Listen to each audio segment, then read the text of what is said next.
Politics میں آ گیا، کچھ تعلقات کچھ رشتے ختم ہو گئے، لیکن انسیت تو برقرار رہی تھی۔ RCTC کے ساتھ جب میں اس کی 2 مرتبہ پریزیڈنٹ بنا تو اس وقت پروجیکٹ شروع ہوا تھا CSP، جس میں میں نے 12 سال کام کیا۔ اس میں ورلڈ بینک کی فنڈنگ تھی اور نیدرلینڈ گورنمنٹ کی فنڈنگ تھی، جس میں ہم نے تربت گوادر پنجگور میں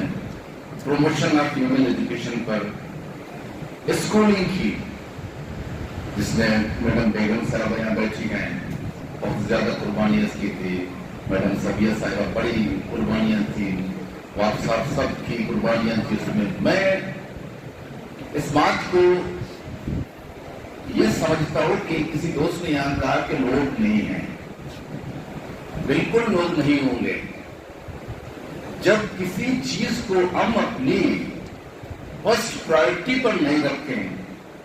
کسی کام کو کسی چیز کو ہم یہ سر پر نہیں رکھیں، لسٹ کے پہلے نمبر پر نہیں رکھیں تو لوگ نہیں آئیں گے۔ یہ لٹریسی آ کر پھر تعلیم بن جاتی ہے، تعلیم علم بن جاتا ہے، علم کے بعد ایک بندہ پیدا ہوتا ہے، پیدا ہوتی ہے، وہ ایجوکیشنسٹ ہوتا ہے، وہ تعلیم یافتہ ہوتی ہے، وہ انسان ہوتا ہے، اسکول کا سند یافتہ نہیں ہوتا۔ وہ ہمیں کرنا ہے، ہم شعوری طور پر اس بات کو محسوس کریں۔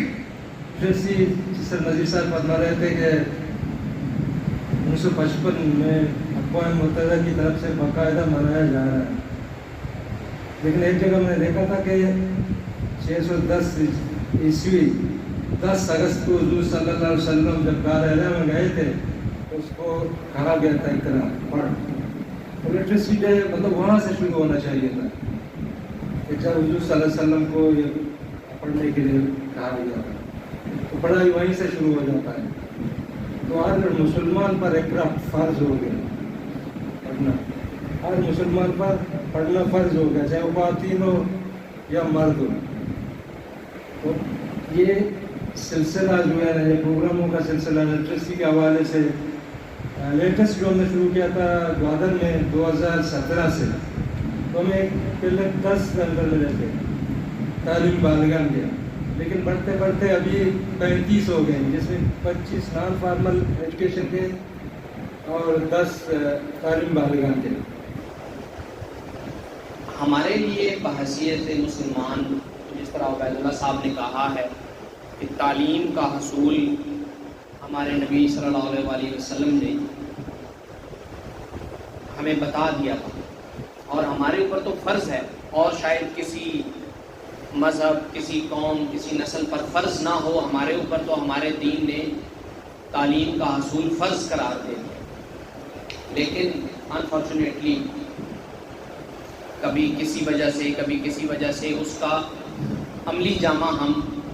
آج ہمارے سامنے ہے کہ مختلف مقررین نے بتایا، کسی نے بتایا 58%، کسی نے بتایا 50%، کسی نے بتایا 40%، لیکن جو ہماری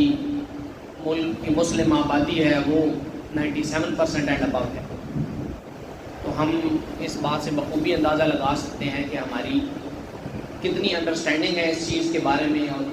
جب انڈرسٹینڈنگ ہی نہیں ہے تو پھر اس میں امپروومنٹ کیسے آئے گی؟ میں یہاں بات اس کو ریپیٹ کروں گا کہ یہاں ایک بچی آئی یاسرا، اس نے ہمیں ایک تھاٹ پرووکنگ میسج دے کر وہ چلی گئی۔